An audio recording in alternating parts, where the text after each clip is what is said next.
that it has allegedly no relation whatsoever to the situation in the country and around it, even though in truth, the West certainly knew that the armed units of Ukraine have been using all their munitions and forces since 2014 to mass shell cities. Before the beginning of the special military operation, this was mumbled by the special monitoring mission of the OSCE. In the recent months, many of the weapons have been using with the endorsement of the specialists of the provision countries.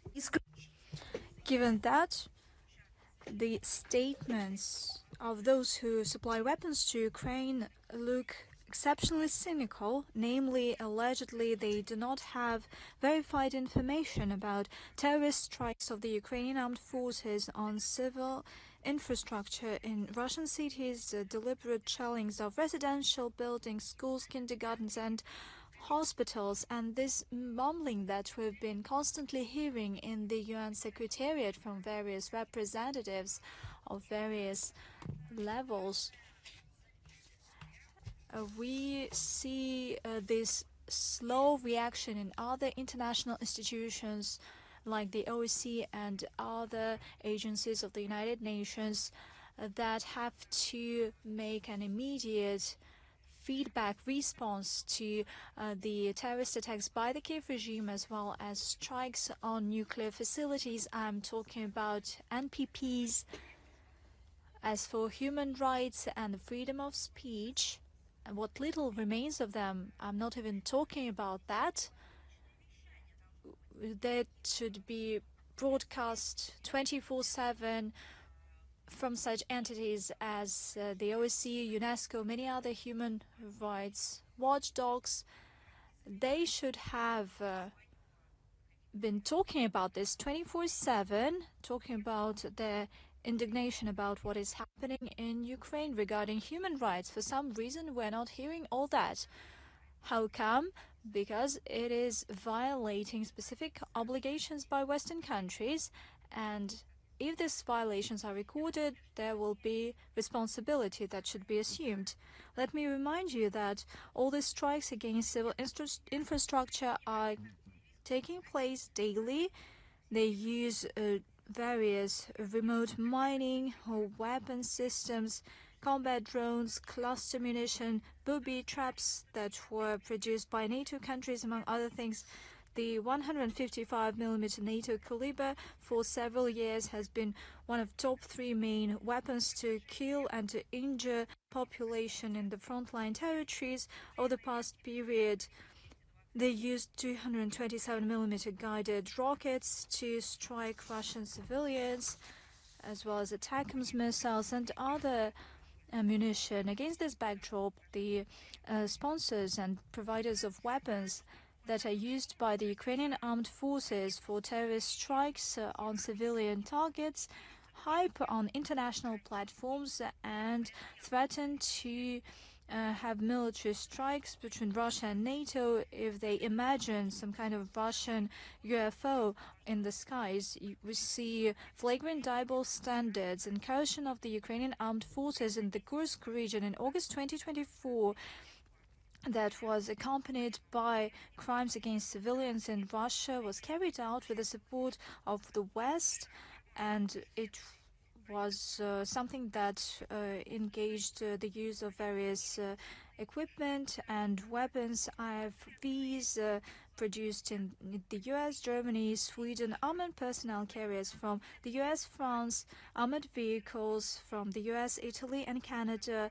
The relevant Russian authorities record various facts that Western weapons were used against civilians. And another side of Western supplies of weapons is that it could fall for illegal trafficking.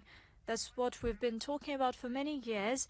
These weapons could fall into the hands of nationals, terrorists, and thugs, not only in Ukraine but outside Ukraine. In Europe, Latin America, Africa, and Middle East, Ukrainian media outlets repeatedly noted that their compatriots and foreign dealers want to cash in on these arms supplies. And over the past years, we've seen skyrocketing increase in the number of crimes. 24 fourfold increase in the number of crimes committed with the use of illegal weapons and munitions. According to Western experts, these a significant impact in the growth of the illegal trafficking in arms is made possible due to the level of corruption in the Ukrainian leadership, due to lack of accountability and lack of control. For instance, when it comes to the U.S., well, it comes as no surprise that the U.S. has launched a special investigation to see how these weapons are being misused. Therefore, the West ignores, the Kiev regime ignores the major OSCE principles regarding transfer of conventional weapons, and by doing so, Ukraine basically turned into one of the key centers of international black market for weapons. The West turns a blind eye to the Kiev use of weapons in violation of the international humanitarian law, and it has a destabilizing effect. At the same time, the OSCE has blocked a dialogue on preventing illegal trafficking in arms and munition. Arms supplies are one of the impediments for the Ukrainian settlements. We do remember the self-incriminating statements by Joseph Borrell. Without Western supplies, allegedly, the conflict in Ukraine could be ended in a couple of days, weeks, or months' time. That's what he said. If Western OSCE member states genuinely want to put an end to this standoff, they simply need to stop sending weapons to Ukraine. But we are seeing what's happening, and let them not hide behind these talks on peace. Let them speak directly what they want. They want to have this aggression. Let's take a look at what's happening in Ukraine under this mentorship. The Kiev regime finds it difficult to hide the critical number of losses on the front line. There are growing public calls to ratchet up the mobilization, and there's the active preparation going on that soon conscription age will be lowered. Those who failed to flee the country or to bribe the military commissioners, those who do not wish to die for the Zelensky junta, they are simply being disposed of on the front line. Some of them do not even live before they are dispatched to the combat units. And the scale of the mayhem is evidenced by recent revelations of Ukrainian Commissioner Dmitry Lubinets regarding horrible way the conscripts are being treated. They are being heavily beaten by military commissioners. They're even being killed, and the evidence has been hidden. This begs the question, what will they do with Lubinets? Will he be able to talk about that further on, or those who wanted to save their compatriots from this mass murder, they've seen this fate when they had to repent? Will Lubinets follow their suit? The Ukrainian media outlets report there's a significant ratcheting up of draft deferment requirements. For instance, the Counselor of Ukrainian Presidential Office, Victoria Zakharova, proposed to deprive the deprived leaders of critical enterprises of draft deferment if they do not observe the mandatory minute of silence at 9 o'clock. At the same time, according to the Ukrainian Institute of there's been a significant loss, and the Verkhovna Rada has seen a significant decrease in the mobilization rate. According to representatives of Ukrainian law enforcers, or law representatives, 1 to 2 million persons are hiding from mobilization. The majority of them have left the country. As for the ways to improve the situation, they talk increasingly about lowering down the recruitment age up to 22 years, or even better, and there are some voices that talk about this in the Bankova, to lower it to 18. At the same time, reportedly, in exchange for the EU loan worth 90 billion euros, the Kiev regime undertook to increase the number of recruiters and agreed on the mechanism with Brussels to return Ukrainians from Europe that will be welcomed in Ukraine by the officers, conscription officers. What is that, you might ask? Is it a genocide made by Zelensky? The genocide of the Ukrainian people? There is no better description of this heinous tragedy. When Ukrainians, the citizens of Ukraine, believed the words of a person that talked so much about democracy and the rule of law, and he was sweet-talking about peace and coexistence of people of various ethnicities, talking various languages in the territory of one united Ukraine. They believed him, and now he is playing the game that he loves so much and that he loved in his childhood, the butchery. All this talks about lowering down the conscription age in Ukraine to the age of 18 and increasing the numbers of conscripts. This is not just idle talk. According to Polish sources, the EU intends to introduce changes to the temporary protection directive to hasten up the rules for the entry of Ukrainians that are to be conscripted. From now on, those who wish to come to the EU should provide with a certificate on the deferment, and this requirement would also cover women. Should this be adopted, this will be entered into force in March 2027. A month ago, former Prime Minister of Poland, Morawiecki, said, and I quote, "We're supplying tanks to you, and you are supplying your blood to us." Mind you, this is a senior politician that used to be the Prime Minister of Poland. And he said, I quote, которую я, то есть Моровецкий, проводил с самого начала. Вы, он говорит это украинцам, расплачиваетесь своей кровью, а мы, то есть, сказал Моровецкий, поляки, старой техникой. Конец цитаты.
выйти хоть на какие-то сборища а-ля мини-майданы, просят об одном. Like mini Maidans, they only have one demand, not to have better food, get a sleep. They have only one demand, to still live, so that their fathers, their brothers and sisters, wives could live on, as well as mothers, so that they could get this chance to live as they wish. That's what they've been pleading and asking. And I'm asking these ideologues of Maidan, don't you think that you had your ideology backfired on you? Have you been calling for that, for the monarchy to shape your future following the Maidan revolution? That's the kind of fate that you have right now. The street campaigns in Lvov were suppressed due to the units of security forces of Ukraine. What's happening in Ukraine is so tragic, actually.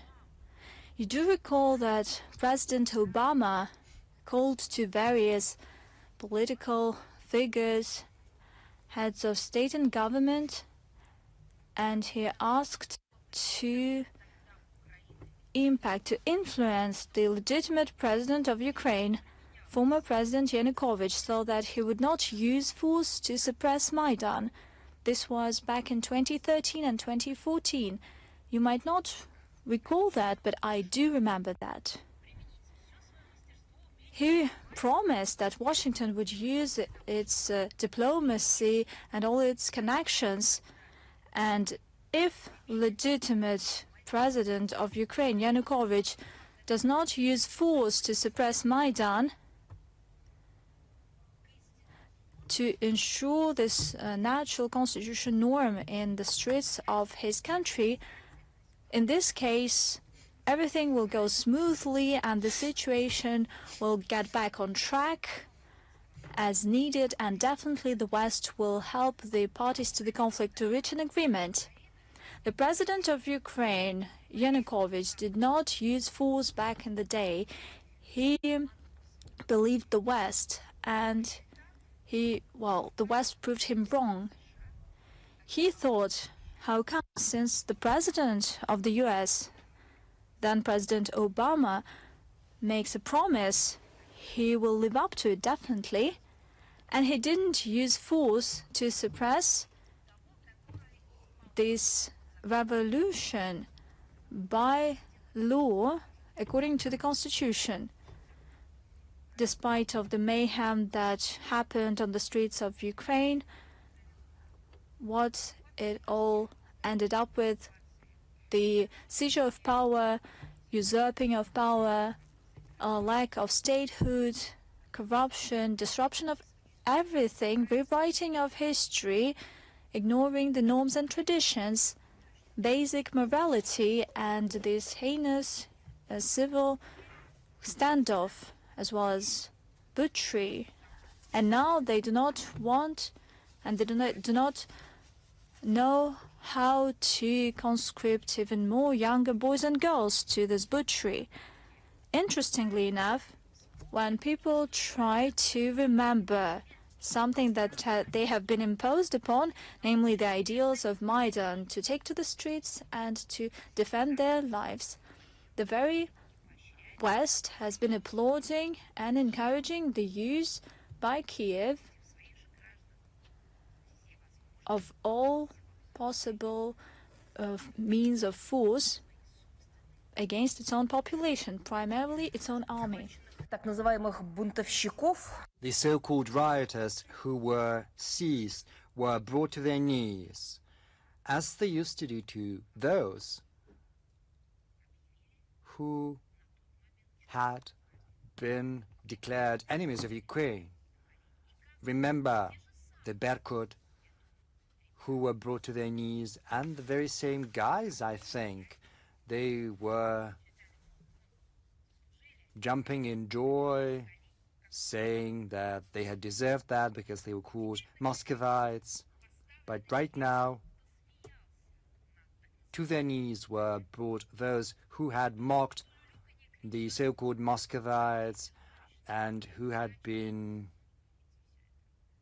singing along all those old slogans, those who chose to stay silent when the flags and placards were flying over their cities, bearing the images of Nazi collaborators, those who silently watched the demolition of monuments to the founders of Odessa in particular, and now these people have been brought to their knees due to one single fact, because they had asked to spare their lives. And they were asking not those who they saw as enemies, those who they saw as their legitimate leaders.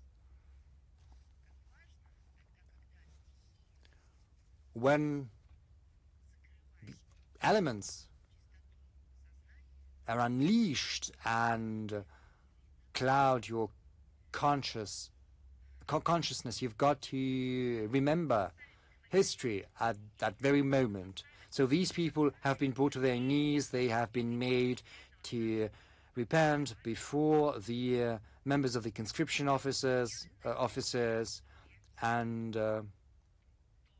all of them are showing the example of what is going to happen to those who follow their suit. They are threatened with being sent to the front lines, but it's very hard for the Kiev regime to threaten the population with repressions because rank-and-file Ukrainians have been fed up with constant denigration and humiliation. They want to send to the front lines those conscription officers who have thrown aside all restraints. They no longer think about the lofty ideals. They have to think about what they have to think because the authorities tell them to from 9 a.m. to 9 p.m. No, they only think about their lives, and that's all they're thinking about that. If the Kiev regime had no restraint whatsoever, outside restraint, they would gladly send the whole population of Ukraine to the front line.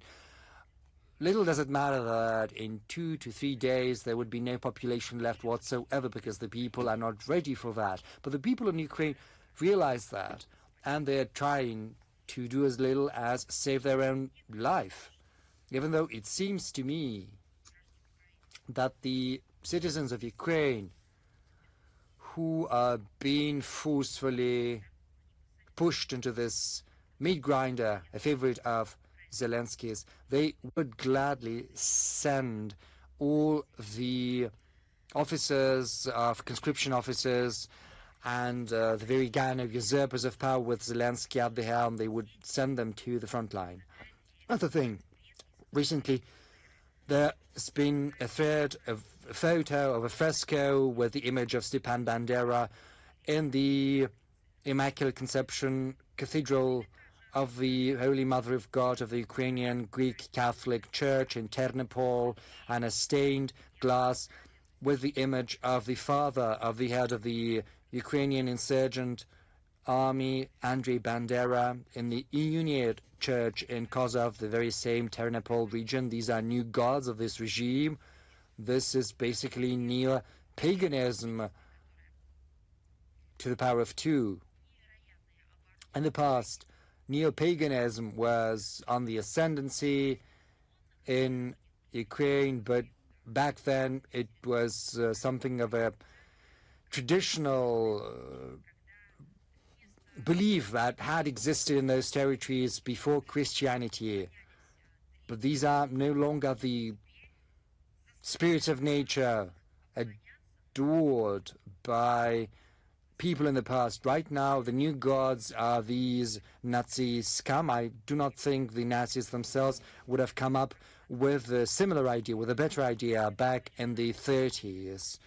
The journalists who've traveled to the region have confirmed these images are genuine. This is a systemic phenomenon, even though not everyone in Ukraine shares that ideology, and that is why the social networks have seen a surge of debates and discussions. Most comments are condemning this. One of the authors says that such images in a church, that is basically schizophrenia. I quote, in Poland, there have been similar sentiments. They believe that the images of Nazi killers hanging in churches in Ukraine show that Ukraine worships the devil, not God. My question is it really only happening now? Did they not realize that 4 years ago, when they've been pumping this Kiev regime full of weaponry, did it not occur to them that this was not in line with God's will? Did they give no thought to that whatsoever? And when they were doing that back in 2014, when the illegal coup d'etat happened, were they not asking the same questions of Sikorsky and others? Did they not ask the question of what this would bring about, what this would result in? You know, revolutions devour their authors, and people believe that someone else will arrive in power, someone better, someone noble, someone who is going to repent. But this is not happening here. Those who've come to replace the authors of those Maidans have proven to be even more catastrophic. They have proven to be great admirers of Bandera. They are the very ending that had been ministering to the spiritual needs of the Maidan participants. But it's not just the Ukrainian Greek Catholic Church, it's also the schismatic Orthodox Church of Ukraine, set up by the former President Petro Poroshenko in December 2018. In 2019, the self-proclaimed Metropolitan Epiphanius visited Lvov National Agrarian University. That was 7 years ago or so. He said, among the graduates of the university, I would like to remember in particular the genius. So this person called himself a metropolitan, and he said, we have to remember the genius of the Ukrainian national spirit and national identity, Stepan Bandera. He said, this Epiphanius, that Bandera is a great graduate of your university, and when we're called Banderites, he said, we take pride in that. That is what he said. That is the end of the quote.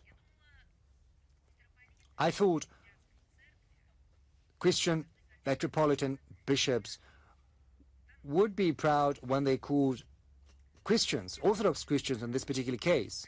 But it turns out they're proud when they're called Banderites, which only reveals what kind of Christians they are. We have taken note of the words of the head of the Ukrainian State Service for Ethnic Policy and Freedom of Conscience, Viktor Yelensky.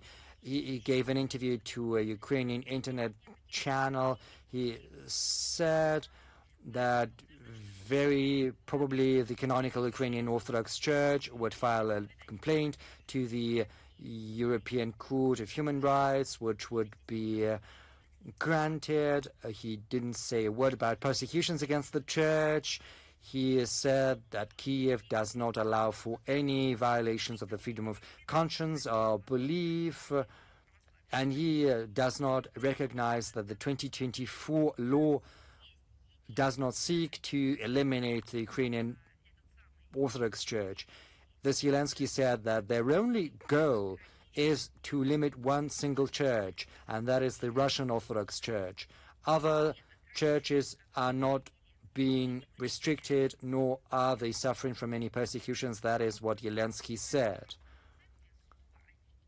And they didn't give the floor to the Ukrainian to the Ukrainian Orthodox Church.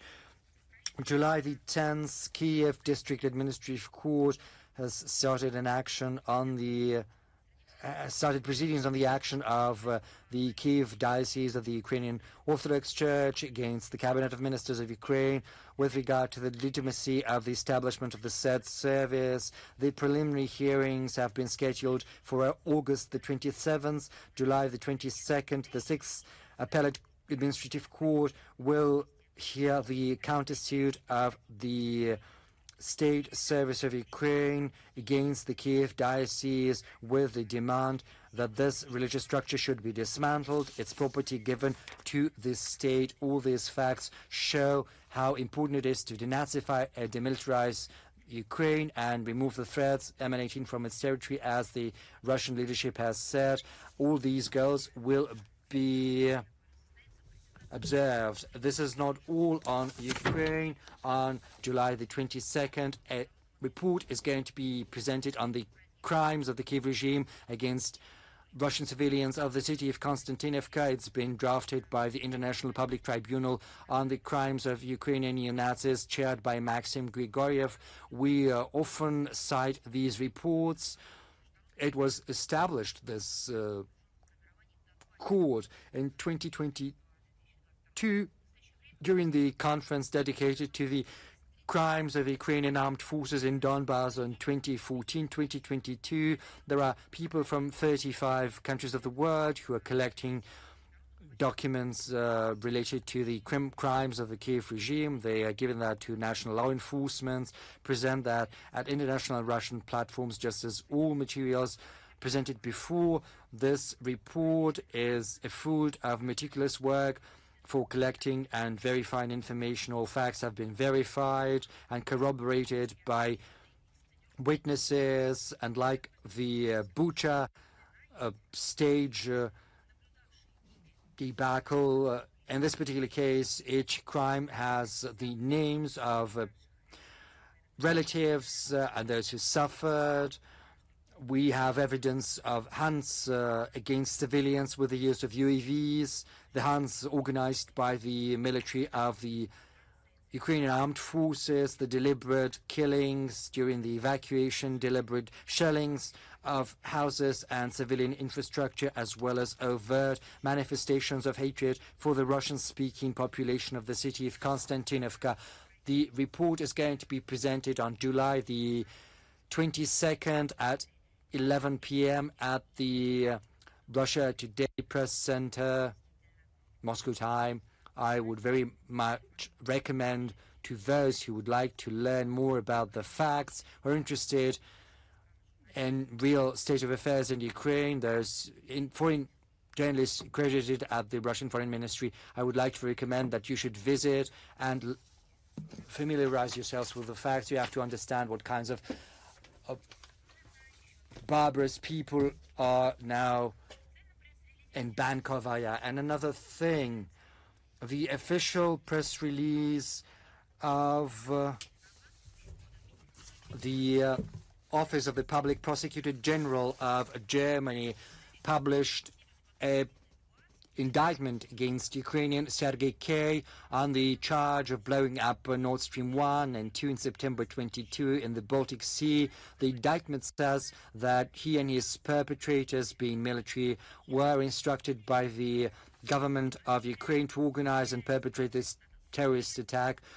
The defendant is indicted with conspiracy in a military crime, including an attack on a civilian facility, sabotaging it with explosives, dismantling construction facilities, and destroying a facility of public importance. German authorities have refused to participate in a joint investigation with the Russian law enforcement in violation of treaties on mutual aid, legal assistance, but it's hard.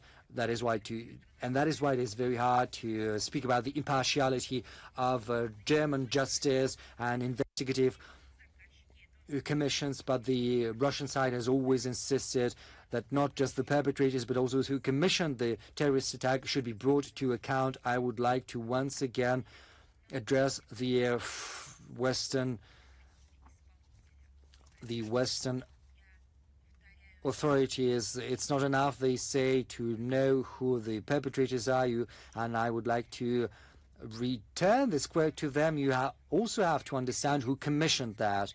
I would also like to remind you that Denmark and Sweden, in his exclusive zones, the pipelines were blown up, had been pretending to conduct an investigation, and then they simply washed their hands, handing over the evidence to the German side, and all of that despite the terrible environmental damage to the Baltic Sea due to the emissions of hundreds of thousands of tons of methane.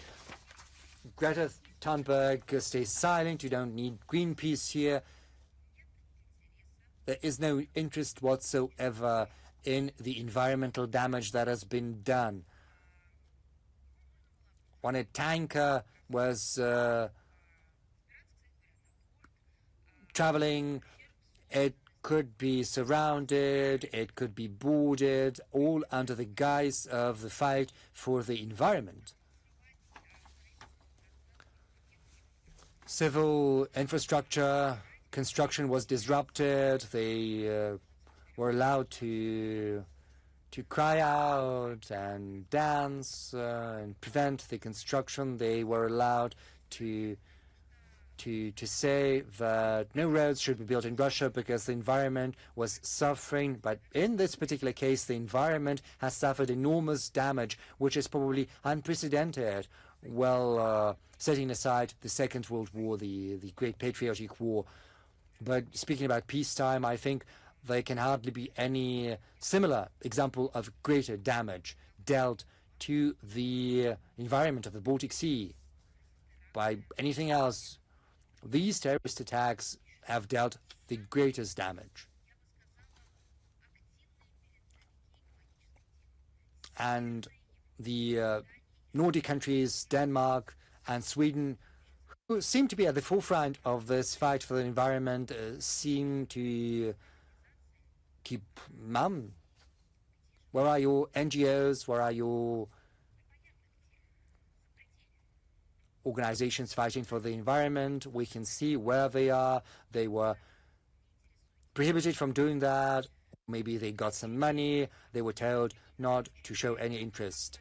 This indictment of the Prosecutor General's office emphasizes that only Nord Stream 1 alone accounted for 50% of Germany's needs in natural gas, which is very interesting. So their logic says that a certain Ukrainian citizen, Sergei K., simply out of the blue carried out a military crime, but he also made an attempt on the very welfare and well-being of the German economy, as well as the well-being of the population of the engine of the European Union. He did that on his own, it seems.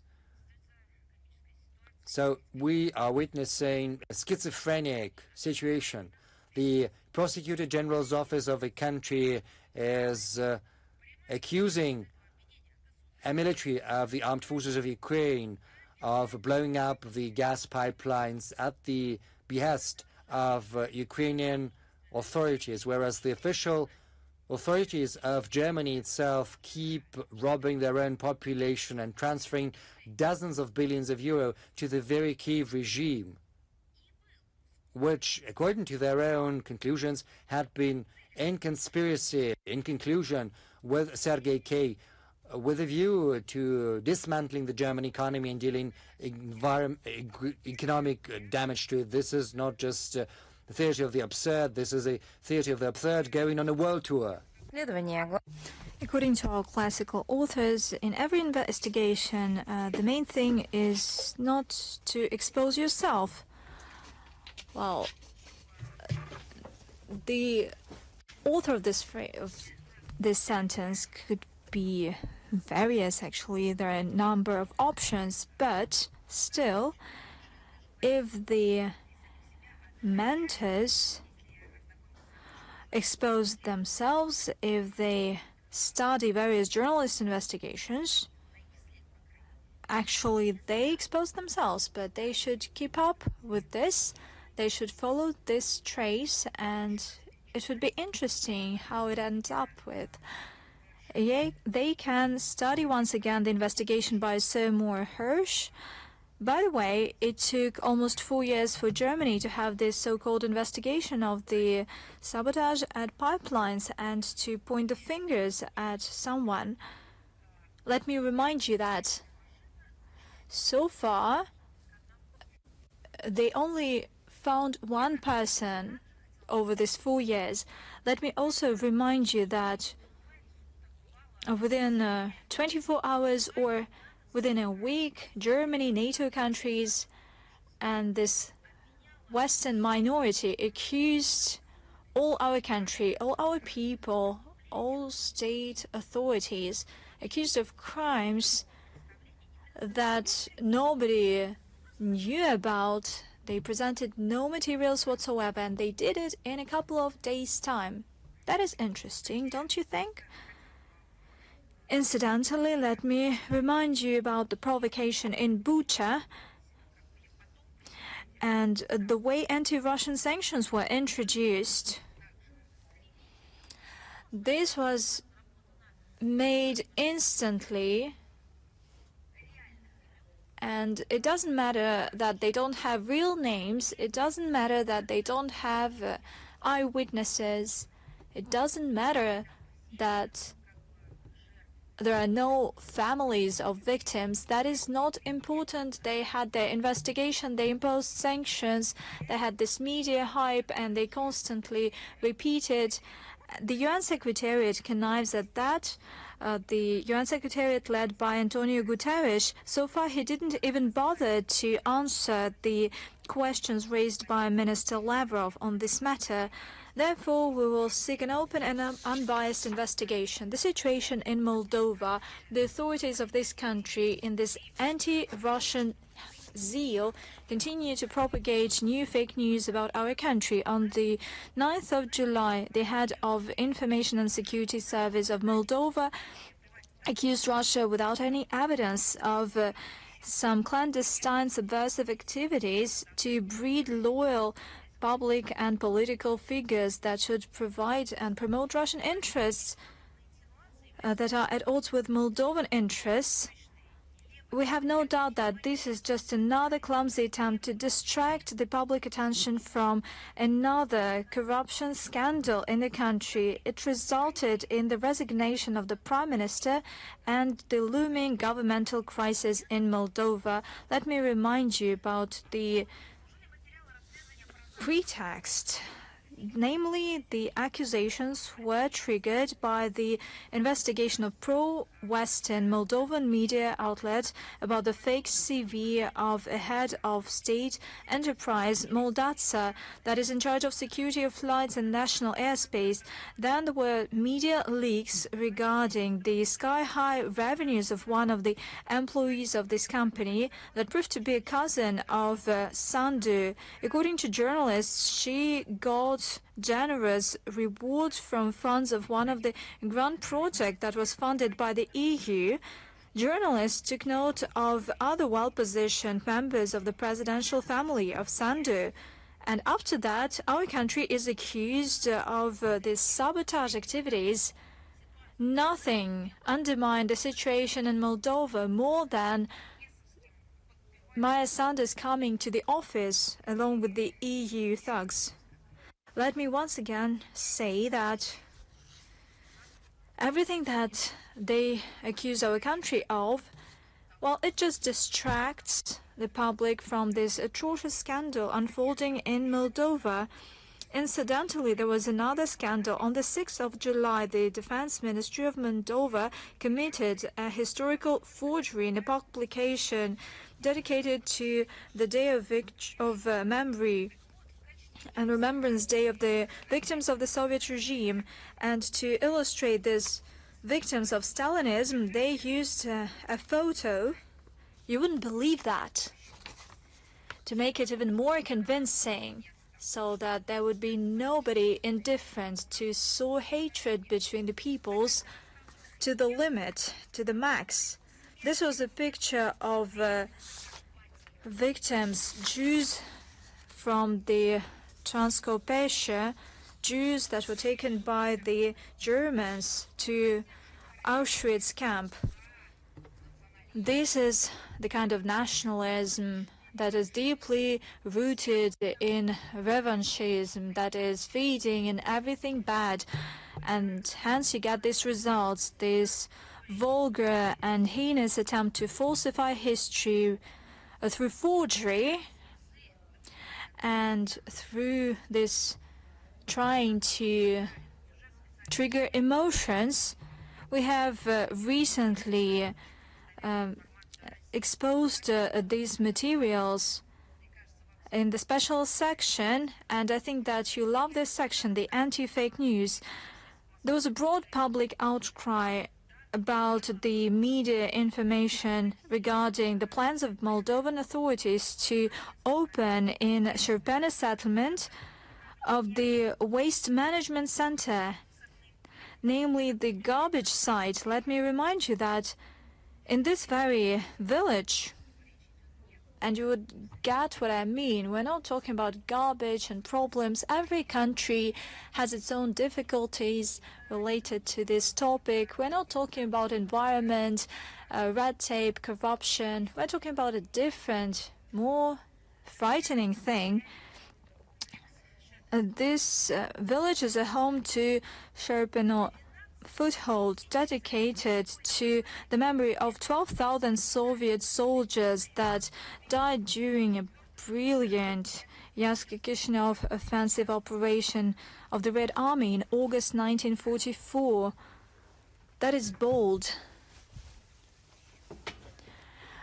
They have such a twisted mind to invent this thing, to come up with establishing a waste management center in the memorial site for people that dedicated their lives, that sacrificed their lives. They continue to mount pressure on Gagauzia. On the 9th of July, the Constitutional Court of Moldova deprived the autonomy on the right to organize election. It is a blow on democracy. And was it made by Russia? Not at all. This is the Sandu regime that is destroying something that's been establishing and developing for decades, namely the friendship between the people's peaceful coexistence, democratic principles of Moldova. And this decision was perceived in the region as a direct infringement on the autonomy. The country is increasingly concerned about the ongoing militarization of Moldova. On the 30th of June, the MOD of Moldova declared the signing of the framework agreement with the Defense Investment Center of Estonia and the contract to procure over 100 units of armored vehicles that were produced in Canada. Are they going to collect crops with that? The funding of over 50 million euros will be carried out through the European Peace Facility that sponsors butchery in Ukraine. And another trigger is the situation with Russian citizens that try to enter or leave the country. They are being bullied by the customs services, by the border control services. They have many hours of groundless checks and inspections. Some criminal cases are initiated. Moldova is not safe for travel, and we kindly ask our citizens to take this into account. Moldovan political scientists openly say that the corruption became a trademark of the Chisinau regime, and the results of the June social survey opinion poll states that 70% of Moldovans believe that the authorities pursue their vested interests, and the 65% believe that the elites are hiding the truth. But looks like that officials in Chisinau are not bothered about that. If something goes wrong, Russia is to blame. You know what they say constantly. Venezuela, in line with the order by the Russian president, Caracas received 2 aircraft of the Russian MOD carrying humanitarian aid for the population of Venezuela that suffered from the devastating double earthquake on the 24th of June. Venezuelans received tents, medication, food, essential, and the country also received experts in epidemiological control.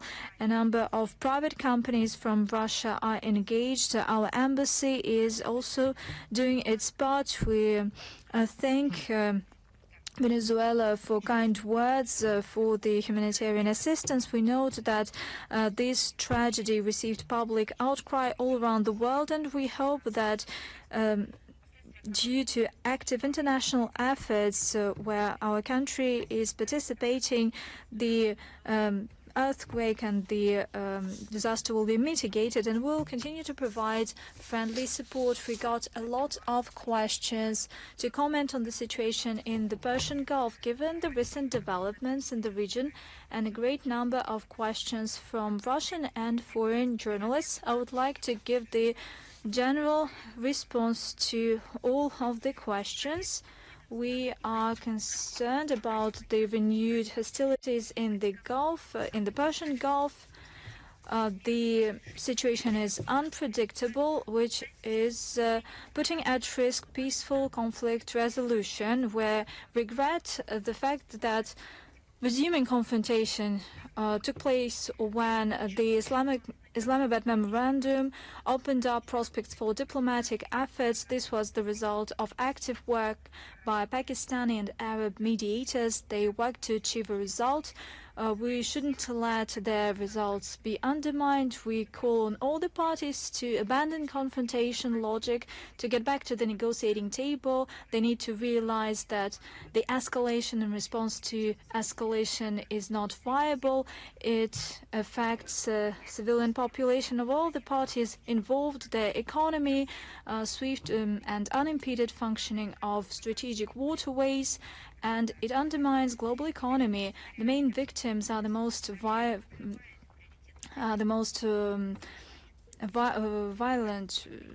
cities, and this negative scenario of the developments in the Gulf undermines the priority task of settling the Palestinian and Israeli conflict.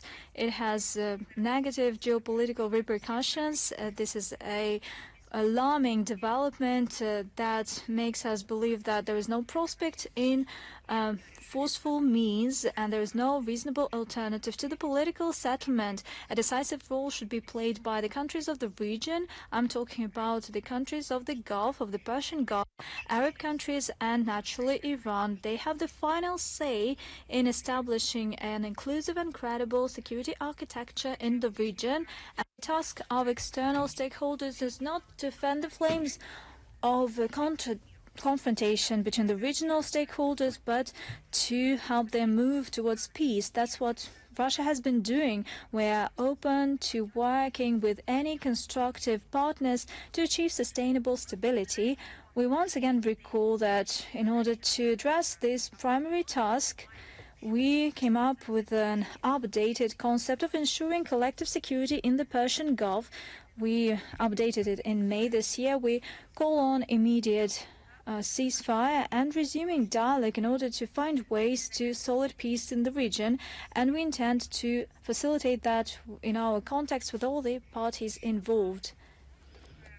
And another area, unlike the Middle East, it gave us hope for peaceful future, but currently it's not just the bone of economic contention, but unfortunately it is the area of militarization, the Arctic.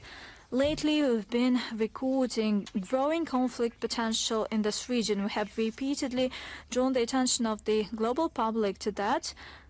The region that for many years had this prime principle, high latitude, low tension, due to NATO efforts, it has been consistently turning into an area of geopolitical standoff under the NATO auspices.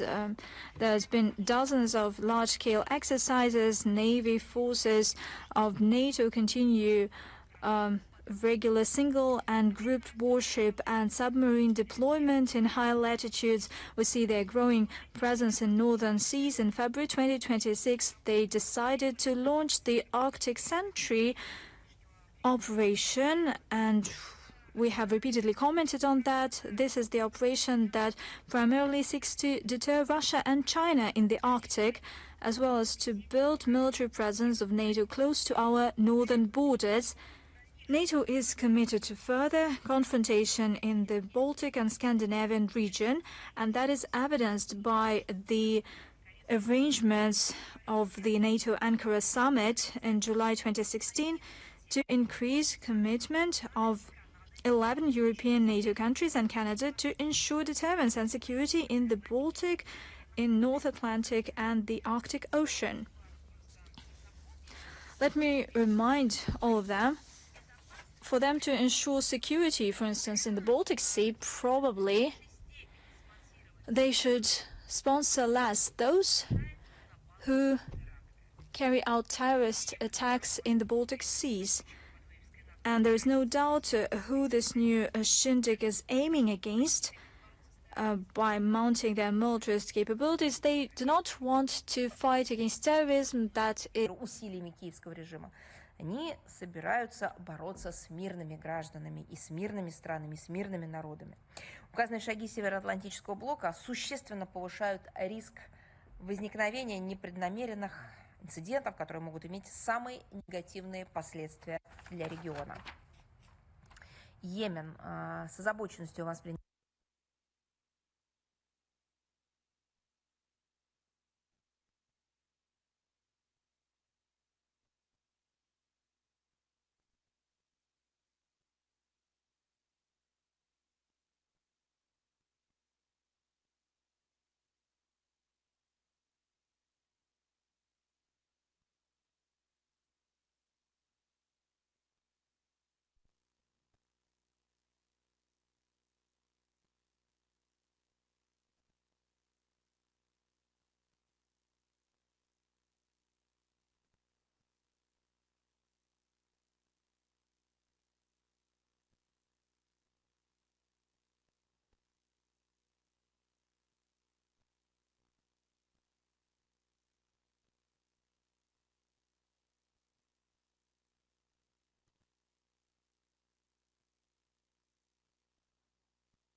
Are not vaccinated. At the same time, there's a high rate of neonatal mortality, 33.1 cases per 1,000 births.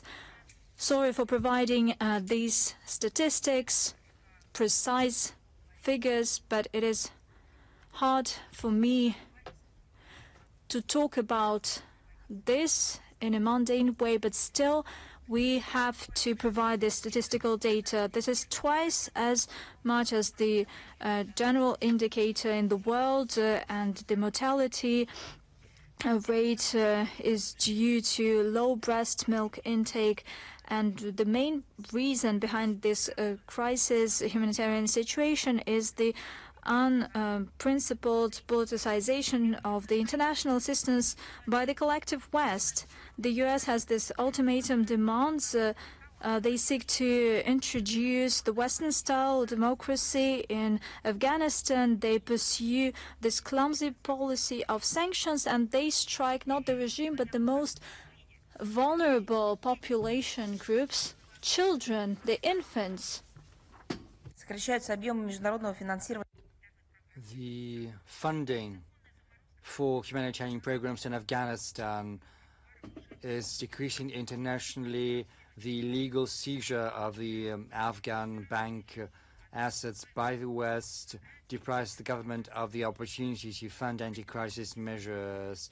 We would like to ask the proponents of democracy, as it were, to get back the assets belonging to the Afghan people and stop artificially politicizing humanitarian assistance to Afghanistan. Russia, in its stead, will continue providing humanitarian assistance via international structures.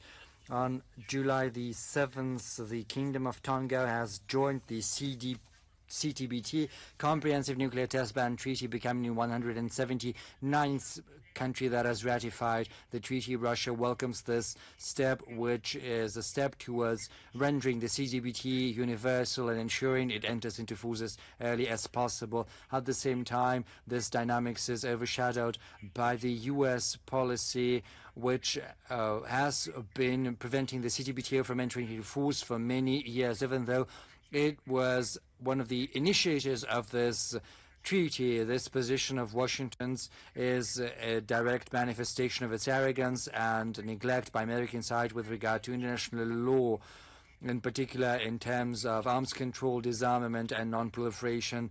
Initiating such documents or participating in their elaboration, the U.S. in the end does not want to have its hands tied by these commitments, even though it requires that others should rigorously follow these obligations. This is basically their exclusivity in action. They do not want to be part of the treaties they ask others to be part of.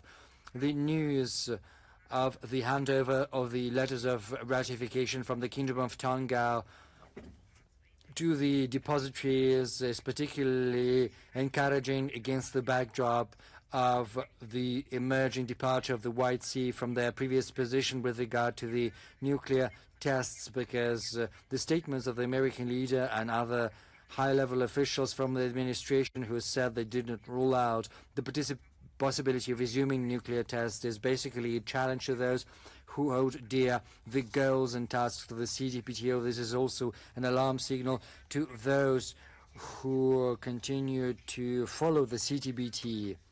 We would like to continue to ensure further stability of CTBTO, and we are willing to join our efforts together with others who share our attitude. We spoke about that before, but I would like to mention that once again. On July the 10th, we learned about the desecration of the Soviet honor field next to the city of Leusden, the Netherlands, which is the burial site of 865 Red Army soldiers who were prisoners of the Nazi concentration camps. Around 150 gravestones were defaced. The leadership of the memorial filed a complaint to the police. Right now an investigation is underway.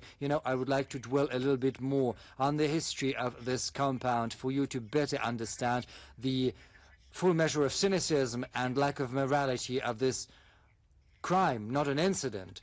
This memorial cemetery of the Red Army soldiers in the city of Leusden was inaugurated on November the 18th, 1948. Most of those who buried there from the Soviet Union are prisoners of war, tortured to death at the nearby transit camp Amersfoort. Among them, 77 Red Army soldiers shot to death by Hitler troops on April the 9th, 1942, which was the largest scale war murder of POWs in the territory of the Netherlands. This tragedy is instructive because the Nazi propaganda wanted to use the Soviet POWs in its purposes. In September 1941, 101 POWs from the Red Army were brought to the railway station at Amersfoort, where cattle was usually unloaded. The soldiers were clothed in rags after a long travel in the train. They were ragged, covered in filth and hungry.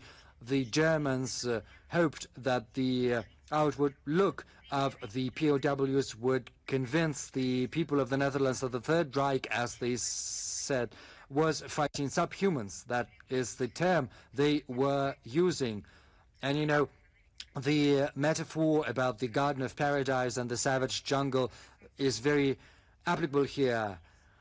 But the effect was the obverse, and the Dutch doubted not the humanity of the Soviet POWs, rather they doubted the humanity of the Nazis that were mistreating them. Just one fact: during the first 6 months, more than 25% of POWs died of hunger, mistreatment and diseases, and the doctor of the camp decided to keep 2 skulls in his office as some exotic mementos.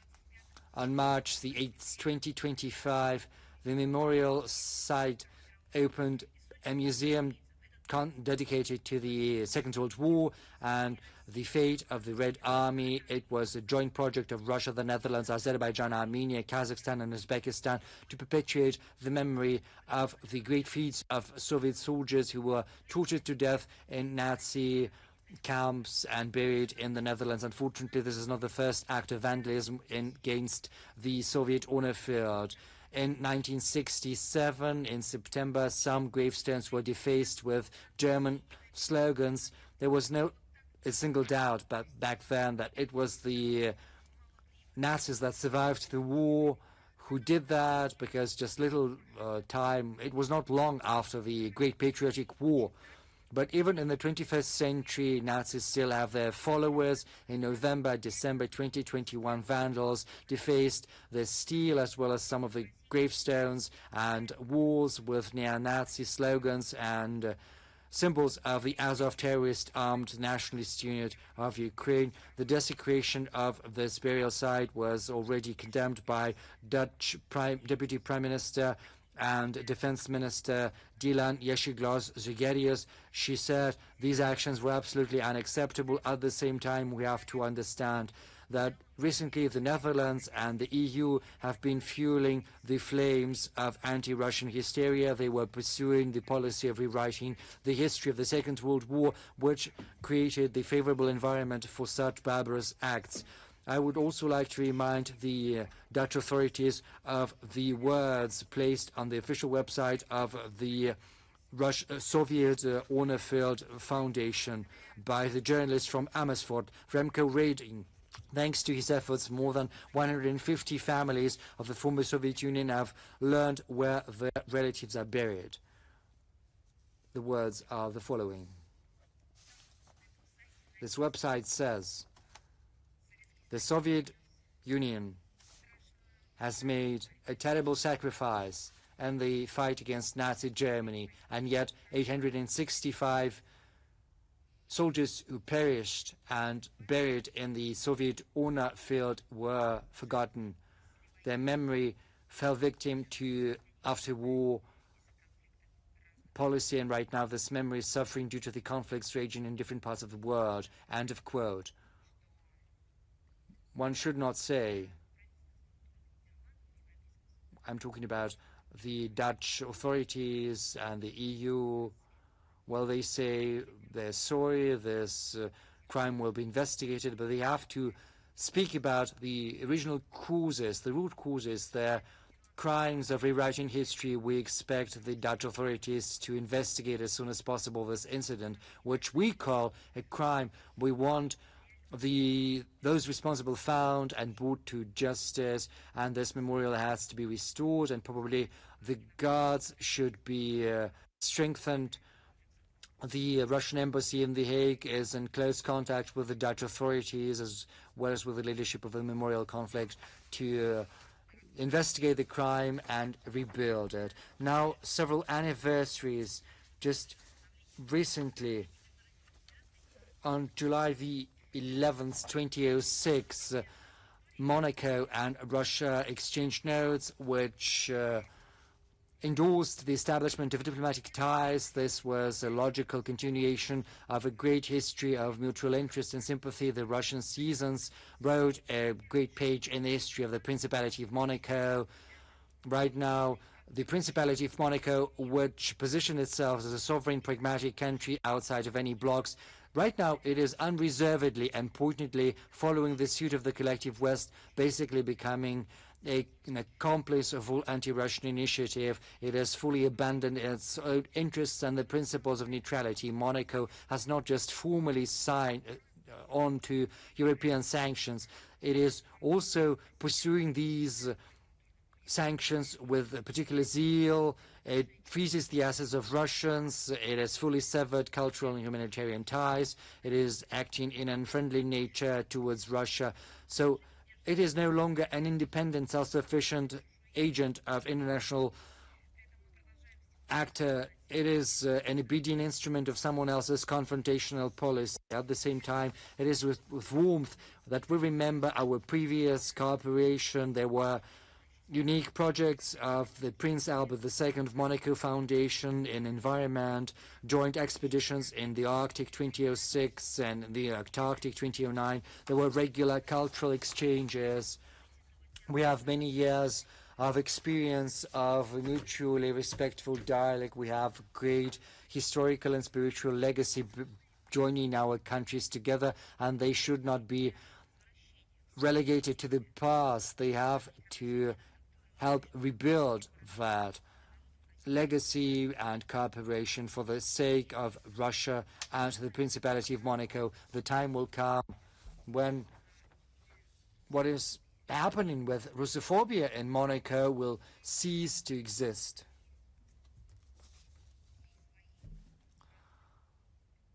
I think the whole of Monaco has come to understand what kind of a monster they have reared with their own hands by arming and encouraging the terrorist activities of the Kiev regime. Another anniversary, but more joyful, as it were. On July the 16th, we are celebrating the 25th anniversary of the Treaty on Good Neighborliness, Friendship and Cooperation between Russia and the People's Republic of China, signed in Moscow 2001. This document is the foundation upon which, for 25 years, Russia and China have been building and deepening our strategic cooperation and partnership. It has enshrined such principles as lack of territorial claims, non-interference within domestic affairs, non-use of force, mutual respect. This respect for sovereignty is in stark difference to the rhetoric that some Western countries are trying to impose on Russia and the world. The Russian-Chinese practical cooperation is steadily developing with an emphasis on this big treaty demonstrating sustainability and adaptation to global challenges. We keep building our bilateral cooperation on the principles of equality, mutual respect, and mutual benefit. Started from 2001, our trade has grown more than 20-fold, and for many years in a row, it has been superior to $200 billion. I would like to remind you, China is our greatest trade partner. We're pursuing a number of projects in energy, industry, transport, high-tech, and space. Our bilateral investment is growing, just as our cultural and humanitarian cooperation last year with great success.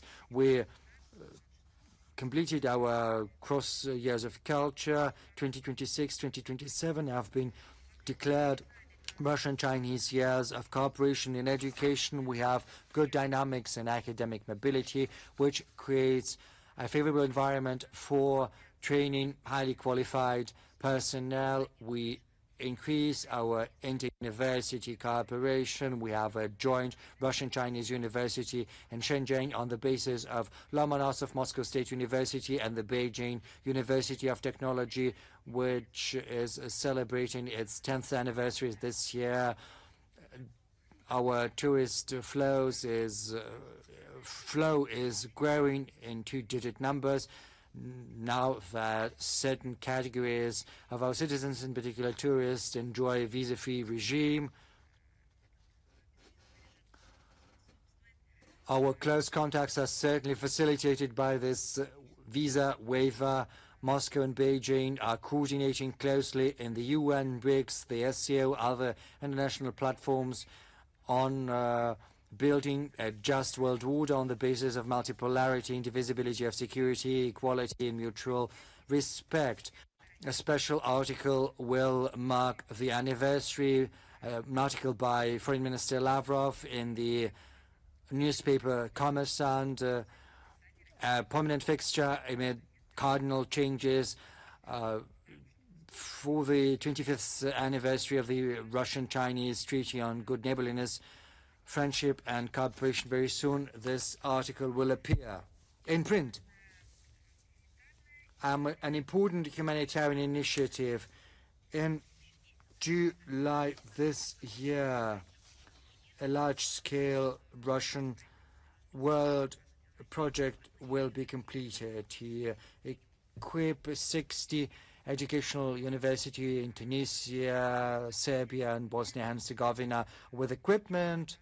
The Russian-speaking schools, 60 of those, they've been provided with textbooks and other help in June, July, with the support of our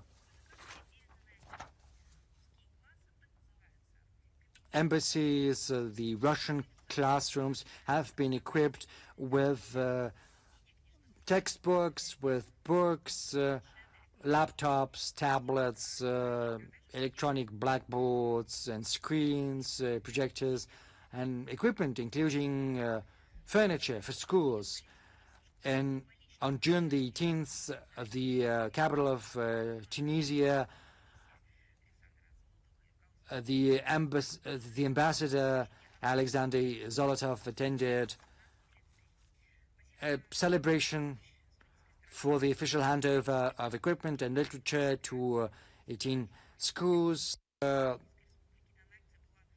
This action has been supported by the Foreign Ministry as well as the Education Ministry of the Republic of Tunisia. On June the 30th, Isidorsi College Serbian School in the city of Shajkaš saw the handover of equipment and literature for 16 Serbian schools. And July the 1st, the same ceremony took place in Gymnasium number 8 in Belgrade. July the 2nd, National Library of Banja Luka in Bosnia-Herzegovina got textbooks for 27 schools studying Russia. The Minister for Education and Culture of the Republic of Srpska spoke there, and other officials. More than 103 educational institutions in the Republic of Srpska study Russia and Russian literature. This pilot project shows the importance of our humanitarian support for primary and secondary education. The equipment handed over by the foundation will make classes more interesting, more substantive, and modern educational platforms will be used. The foundation keeps expanding this initiative, and it'll also help steer more than 60 educational institutions in Tunisia, Serbia, and the Republic of Srpska. More than 60 schools will be under their patronage. The foundation will also help with the training of specialists. And another humanitarian project, our foreign ministry and the Russian railways keep expanding their successful cooperation in the field of humanitarian diplomacy. A great tour in the Russian north is going to be organized for the young leaders from abroad. It'll take place from July the 15th to the 21st. This project is taking place in pursuance of the Russian humanitarian policy concept. It demonstrates our tourist and cultural potential. This trip will allow the guests to familiarize themselves with our unique cultural and natural legacy. They will see the infrastructure of Archangel, Belomorsk, Vyborg, Murmansk, Petrozavodsk, Kortevala, and Teribrika. Leaders of 10 countries will be participating in this project. And another ceremony which is currently being prepared in Paris at UNESCO headquarters. On the 17th of July, on the sidelines of the Global Conference of the International Decade of Sciences for Sustainable Development, there will be an awards ceremony for UNESCO Russia Mendeleev International Prize in the Basic Sciences. The ceremony will be attended by the Minister of Science and Higher Education of Russia, Valery Falkov, as well as UNESCO Director General Khaled El-Anani. The prize was awarded to Professor Pan Zhenan, the University of Science and Technology of China, for the pioneering contributions to secure and large-scale quantum communications, as well as to Professor Sergei Sheiko, University of North Carolina in Chapel Hill, the U.S., for prominent achievements in fundamental physics of polymers and materials science. The decision was adopted by the UNESCO Director General, building upon the recommendations of the international jury, and the prize is funded by the government of Russia. The overall prize fund is $500,000. It is awarded for pioneering discoveries that contribute to social and economic transformation and the development of international and regional cooperation. The Mendeleev Prize seeks to raise awareness of the discoveries of this great Russian scientist and to highlight the role of fundamental sciences and the importance of international interaction in addressing the most dire global problems of today. It is a very important ceremony and event. However, it is marred by the fact that they do not allow it to be properly covered in the media. And you don't even know what kind of bullying our Russian journalists are facing. The French government refused a journalist from TASS agency, refused a visa, who was sent on a mission to cover the political life in France. These very days, there's been court proceedings of another journalist. She was doing her journalist work, Madame Novikova, in Paris, in France, and we call on the French authorities to live up to their commitments. We call on UNESCO, as well as its secretariat and the relevant bodies and agencies, to give a proper assessment to this flagrant facts when the freedom of speech is violated.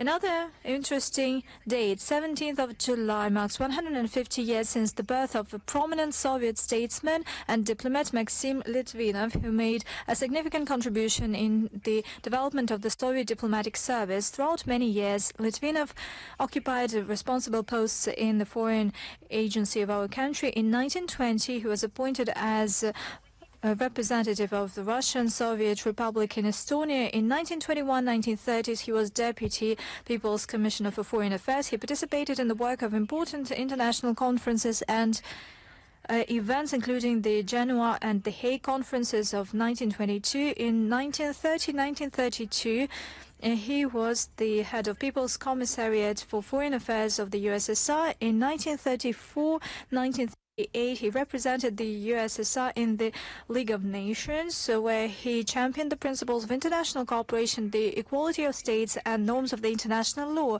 The contemporaries marked his principled approach and his ability to firmly defend national interests and the readiness to constructively engage in an international dialogue. These principles echo Russian diplomacy, as well as the words of Mr. Litvinov that he said at the session of the League of Nations in 1935, "The world is indivisible. It's high time to recognize that there is no security in one's own world and peace and security if the peace is not secured for neighbors from afar and the closest one." One of the most important stages of his activities is the development of relations between the USSR and the USA. During the Great Patriotic War, Mr. Litvinov was Deputy People's Commissioner for Foreign Affairs. From 1941 to 1933, he was ambassador of the Soviet Union to the U.S. At the same time, from 1942 to 1943, he was envoy of the Soviet Union to Cuba. He made a significant contribution to the development of cooperation of the anti-Hitler coalition states. At all his responsible posts, he proved to be a talented diplomat, a seasoned negotiator, and his professionalism, his in-depth knowledge of international relations and personal contribution helped him gain wide recognition both in the Soviet Union and abroad, and for many years of service he received the Order of Lenin, the Order of the Red Banner of Labor, and many other state awards of the USSR. We pay tribute to Mr. Litvinov and his contribution to protecting national interests of our country in the international arena. On the 17th of July, a marker organization, upon the initiative of the Russian Foreign Ministry, will issue a state postage stamp.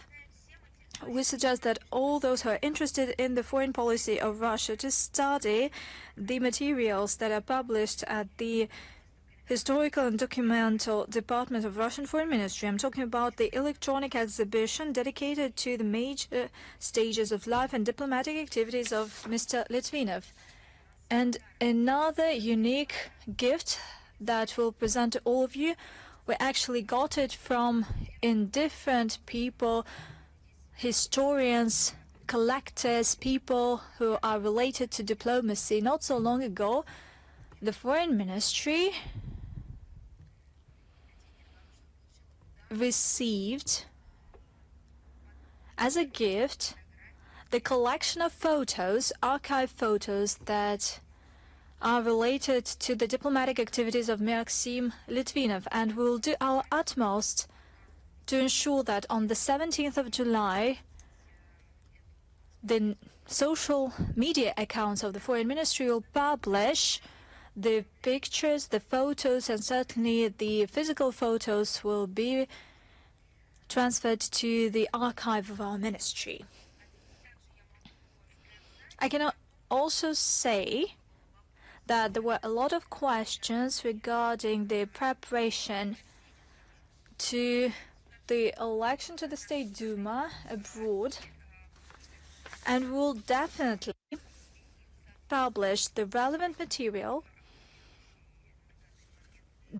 Currently provides information on various aspects of this matter. We'll publish this on our website and on our social media accounts. With that, I'm ready to take your questions.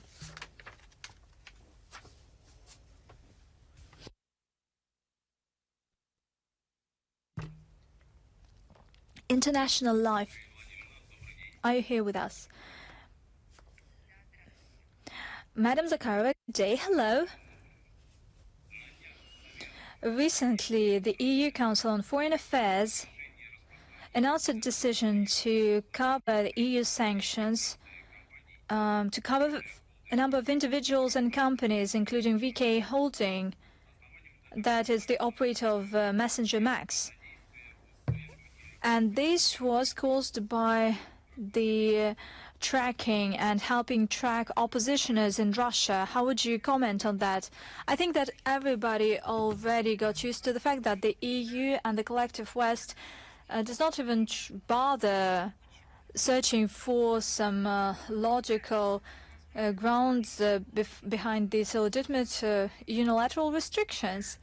Therefore, well, this looks insane, but it doesn't look more insane than previous sanctions. This is groundless, just like previous measures that are taken because of our, so to speak, interventions, cyber attacks, hacker attacks, and other crimes against these flawless democracies. If we talk about the practice, we can state that Brussels once again showed its pathological desire to do its utmost to stand in the way of our citizens in the West who has some kind of affinity to our country, or simply to those who want to learn news from Russia and not through some mediators who uses Russian services. this approach has nothing to do with genuine democracy or this care for human rights or desire to ensure the interests of their own citizens. It has nothing to do with that. It is at odds with the commitments that these countries undertook in information space. We clearly see this anger and chronic Russophobia. All these sanctions can hardly make any impact on the development of this national messenger, but for the EU bureaucracy it is much more important to try to do everything to discredit the resource that it does not control, to try by hook or by crook to undermine trust to this resource.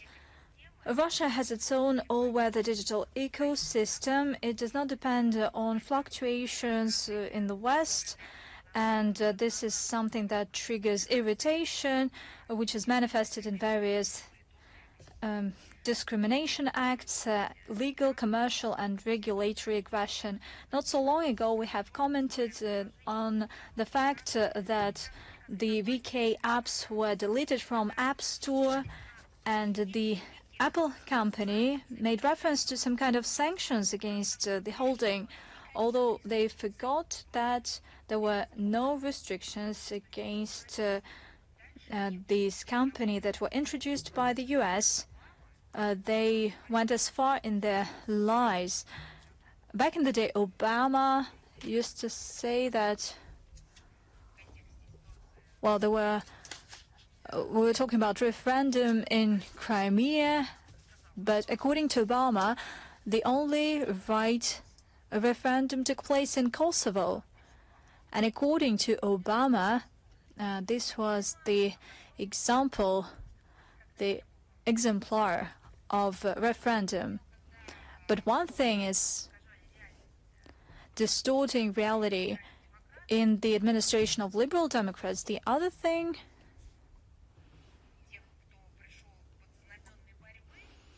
those who came to power under the banners of fighting this liberal democratic distortion of reality, we didn't expect this from them.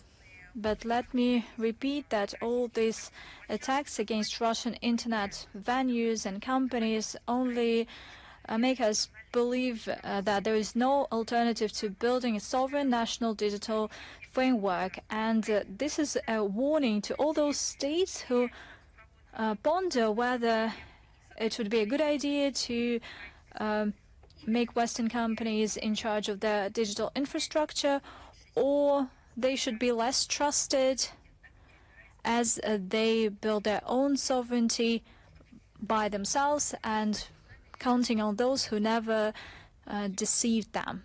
If you have no further questions, News Frank.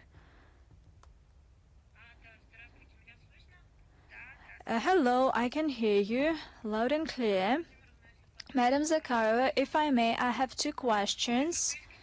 The EU started negotiations on Ukraine accession for 2 out of 6 negotiating clusters, according to a Minister on European Affairs of Ireland. What is Russia's take on such EU intentions, given the attacks by Ukraine on civilians and civil infrastructure of Russia, and regular demands of EU representatives to take part in negotiations on Ukraine with Russia? Basically, any decisions by the EU regarding Ukraine, they are always announced with grandeur, and they are always politicized and confrontational in their nature. That shows you the current state of the EU. They profess this consumers' attitude of to the values that they advance. And basically, it speaks a lot about the expansion policy. Obviously, the key role in implementing this policy is played not by the fact whether the candidate is in line with the criteria, but they're just purely geostrategic considerations. In less than a month after the first negotiating cluster dedicated to the functioning of the law the EU decided to open another cluster, and this is quite emblematic since now we're talking about foreign policy, security and defense cooperation, as well as countering hybrid threats. They gave a green light to these negotiations, and basically they agreed that as they recognized de facto, Kiev is in line with the initial criteria. And by doing so, the EU approved the military and terrorist means used by Kiev, despite the fact that lately the Kiev regime has mounted increased attacks on the civilians and civilian infrastructure in the Russian Federation. And the EU makes no reference to the human rights, the freedom of speech and democracy. They forgot it all at once.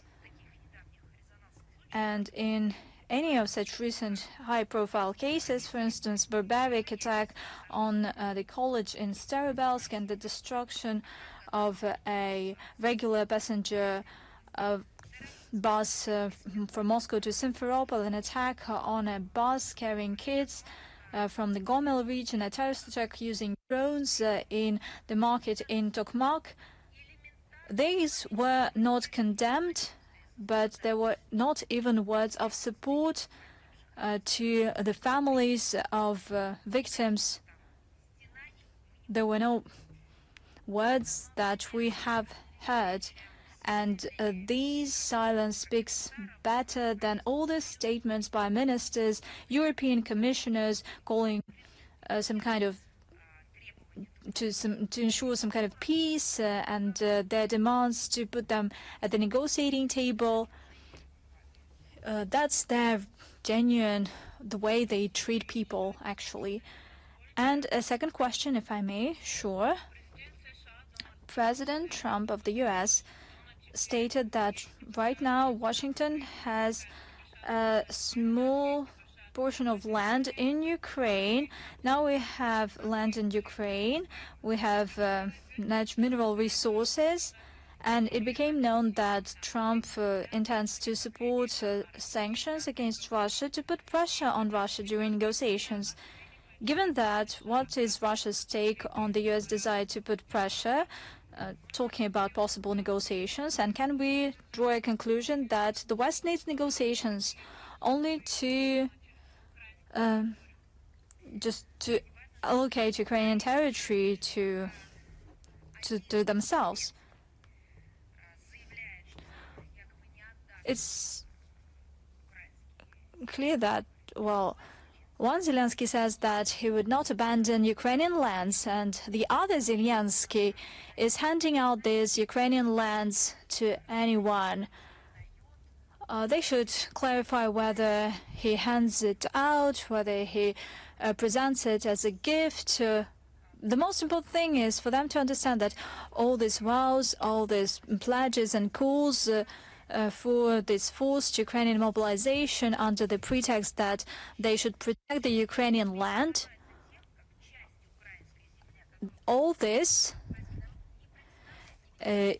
is actually going on against the backdrop of providing this portion of land for further use by those who have no relation to them whatsoever. It's not a secret for us that the West used Ukraine as a geopolitical barraging ram against Russia, and at the same time, they have their eyes on the richest lands and natural resources of this country. That's what we've been warning you against. They try to get their hands on this land, or simply they want to exchange it for loans. Not loans, but interest rate on loans. Or they will simply take it completely. Any kind of deals of such kind, and hopefully I hope that this is something that the citizens of Ukraine realize, because many of them have been brainwashed And this has nothing to do with the care for sovereignty and prosperity of this country, let alone peaceful conflict settlement. Ukraine should play the role of a colony that will pay for its debt at the expense of future generations, including using its own land and the population. Thank you. Yes, Soyuzny TV channel, are you with us? Yes, good afternoon, Irina Rezibova. The Polish Defense Ministry has launched military exercises in Voitrod ships next to Kaliningrad region of Russia and Grodno and Brest regions of Belarus. Warsaw has called on the citizens not to place on the internet any photos on the transfer of equipment. What's Russia's take on Polish exercises next to the borders of the Union state? Indeed, the Defense Ministry of Poland has published an announcement of military exercises next to the borders of Russia and Belarus on July the 13th and 14th. We believe Warsaw wants to flex some muscles, to climb one step higher to the coveted stages of the leader of Eastern Europe, as well as the main rampart of NATO's east flank, amid the growing tensions in the region brought about by irresponsible actions of the collective West that has provoked and keeps escalating the conflict in Ukraine. The flare-up of military activity of the armed forces of Poland next to the borders of Russia and Belarus is another sign of lack of responsibility of the Polish elite. Yes, Izvestia, please. Yes, thank you. Is Moscow planning to start discussions about the Strait of Hormuz at the UN Security Council, given the risks for the global supplies of energy? The Strait of Hormuz, the US strikes against Iran, and the reciprocal strikes of Iran against the American presence in the region, that is the spotlight. That is where the spotlight is right now. And the last one, the last meeting was July the 14th about the Red Sea. Russia has spoken about a lack of any alternative to diplomatic settlement. The agreements that have been reached with the mediation in the format of the Islamabad Memorandum have been reached, and they have to be built upon. A favorable environment has to be created for diplomacy, and we, for one, stand ready to make a contribution of our own to these efforts. And I've also described the overall situation in my preliminary remarks. RT channel, are you with us? Yes, good afternoon, Madam Zakharova. Yeah, day in, day out, we see the progressive degradation of the Western diplomacy. Is there anything we can come to an agreement with them with? You know, we shouldn't be speaking about the degradation of Western diplomacy. We have to talk about pseudo-diplomacy of the West, when under the guise of diplomacy, they are basically resorting to other destructive forms of influence, which, rather than compromise or an agreement, or in compliance with agreements, seek to use international legal instruments that were set up after the Second World War for the sake of legitimizing their own crimes. One could say this is a degradation, but I would rather call that pseudo-diplomacy, the degeneration of diplomacy into a quasi-diplomacy. Provided there is a genuine interest in that, there is always some latitude for maneuver, unless, as long as there is a genuine interest. But as you know, the contacts with the West, with the EU, that is something we did not abandon. It was them who abandoned those contacts. They blocked themselves from any contacts with Russia. Back then, they said this was the policy of isolating our country they were pursuing, but it turns out they've isolated themselves from us, whereas the world majority never followed suit. We have always spoken in favor of addressing any diplomatic differences via diplomatic means. We also speak in favor of mutually beneficial relations with all countries, even when the registry of unfriendly regimes has been adopted. We have been emphasizing that these are regimes we're talking about, regimes suffering from Russophobia and taking actions against our country and our people. We have always emphasized that this has no bearing on the people, on the citizens, who are often victims and hostage in these countries to the policy their respective regimes are pursuing. The resumption of dialogue with European countries could only be launched once they have ceased their unfriendly and sometimes even aggressive Russophobic actions against our country, provided they fully abandon the anti-Russian cause and abandon the interference within the domestic affairs of our country.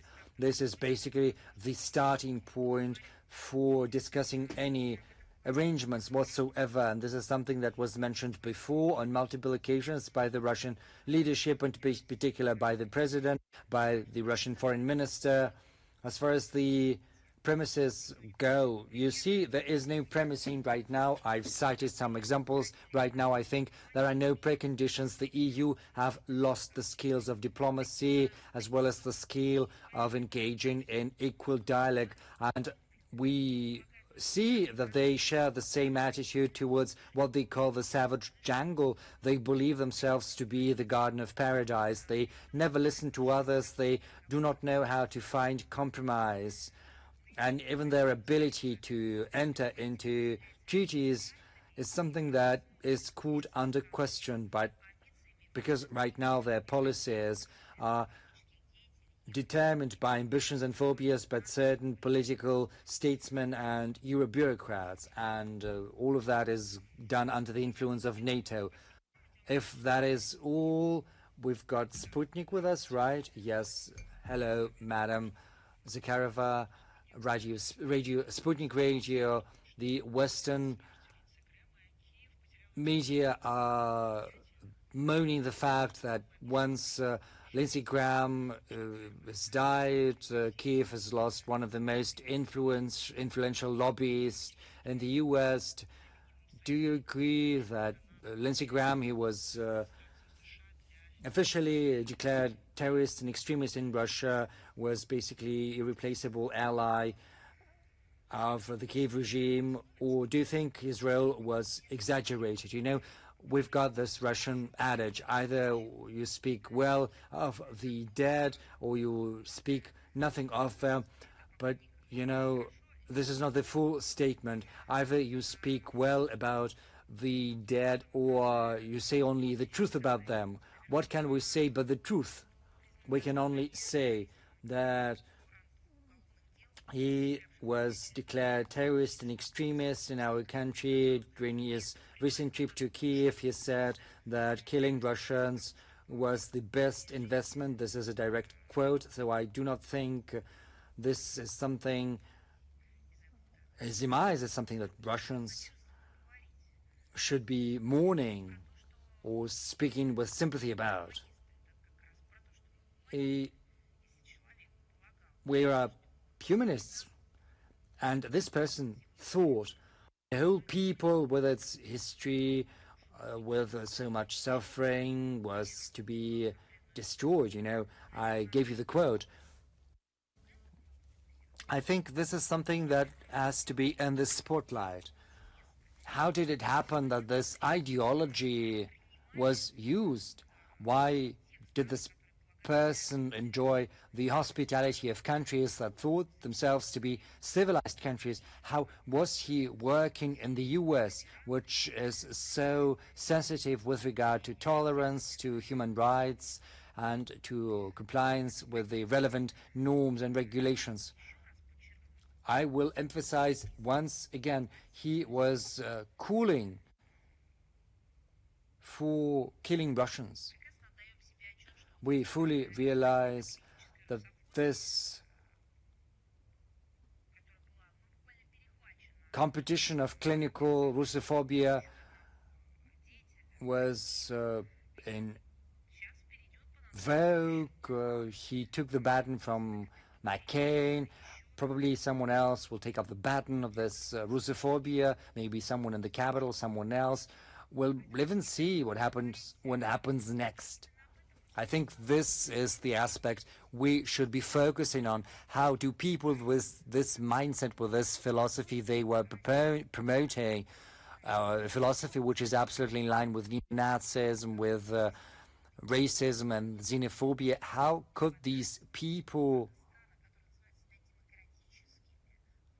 make it to the highest levels of power in countries who believe themselves to be civilized nations? Thank you. Thank you. Do we have the Chinese Media Corporation here? Yes, Madam Zakharova, we've got one question, or rather two questions in one. Recently, 14 countries, including the US and Japan, have spoken in favor of the so-called arbitration on the South China Sea, but most who signed it have no relation to this region whatsoever. I would like to remind you that back in 2016 at the G20 summit, Vladimir Putin supported China's position on the inadmissibility of that ruling. So my first question is as follows. Does this arbitration ruling has any bearing? Does it have any legal standing? And what's Russia's take on the interference of extra-regional players? And secondly, why cannot this arbitration ruling be seen as a legitimate mechanism for settling such disputes from the Russian point of view? I would like to remind you that Russia has been sticking to a firm position on this arbitration ruling on the South China Sea. We have always spoken about the following elements: the need to search for political and diplomatic solutions to settle any differences, in particular the declaration of the conduct of parties in the South China Sea of 2002, non-interference of extra-regional forces and the settling of this problem, the non-recognition of legitimacy of the arbitration ruling due to the lack of consent of China to this ad hoc arbitration. I would also like to remind you that on September the 5th, 2016, speaking at the press conference of the G20 summit, President Putin underscored that this was not a political position, rather it was a purely legal position, because it requires the consent of a country for the difference to be handed over to an arbitration chamber. And as is known, China did not participate in this arbitration proceedings because it firmly holds that this arbitration did not possess the requisite jurisdiction. In general, the problem of stepping outside their jurisdiction for international tribunals is something we do not find something new. Russia has had to face a legal war unleashed on us by the West, in particular in the issues related to international law of the sea. Reuters, please. Yes, good evening, Madam Zakharova. We had a question about President Macron's statement on the multinational forces for Ukraine and the forthcoming military exercises and their deployment in Ukraine, but you have already responded to this question. Thank you, thank you, thank you. Do we have Newsroom with us? Madam Zakharova, yes. We've got two questions for you. The first one is related to France and to the summit of the Coalition of the Willing that you mentioned. We are trying to understand where this militarist zeal of Macron's come from, his willingness to deploy troops.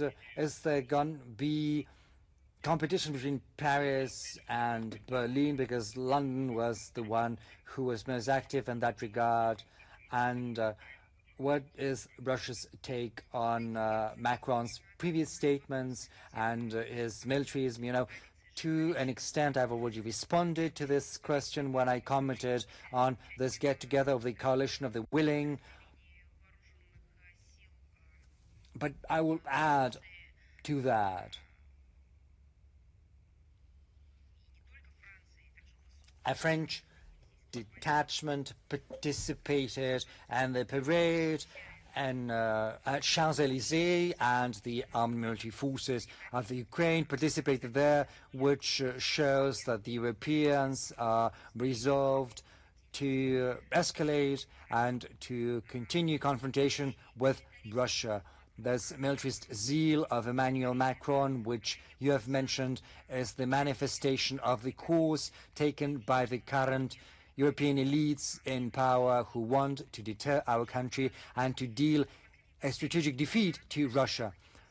Over the recent years, not the French people, not the country of France, rather the regime that is currently in power at the Palais d'Élysée has become one of the greatest instigators of Europe's militarization. And they are basically donning the outfit of the party of war, as it were. They have also spoken about handing over the licenses for the production of missiles to Kiev. This is yet another example of what is happening. One should be laboring under no illusions. The French are not going to and fro from the talks and back to the conflict. I think their position is absolutely clear, their choice is clear.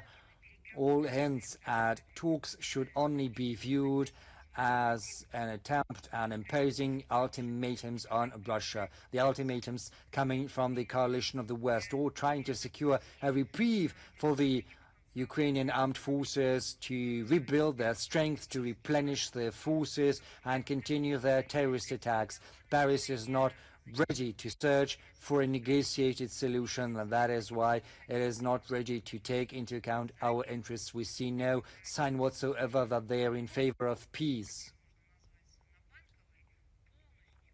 They have given a blank check to the people in Bankovaya, and to these hands, which are covered with blood, they have given arms. And these people, they participated in the terrorist attacks against the civilian infrastructure in Germany. These very same people participated in the attacks on civilians in Kursk region. The very same people carried out strikes against sleeping children and young people in Starobelsk. These very same people are pursuing terrorist attacks from Africa to Monaco, and was clearly involved in that terrorist attack. So France is also given missiles and money to these hands covered with blood. What kind of peace can they talk about? And our second question, it's more peaceful. In compliance with the presidential decree, a citizen of Belgium, Pierre Leclerc, has become a citizen of Russia, has been granted Russian nationality. Does the Russian foreign minister has any special programs to invite highly qualified experts from the Western countries? How attractive is Russia to such real accounts from European countries? For many compatriots who reside right now in European countries, Russia is becoming increasingly attractive as a place of relocation, because people can get back to the cultural, linguistic environment they've been accustomed to. They can provide their children with education in the native language. They can rear their children in respect for historical memory and traditional spiritual values, something which is normal, not the new normal we can see elsewhere. In those countries, they have ended up they're being persecuted due to their language, due to their religion, due to their nationality. The Russian Foreign Ministry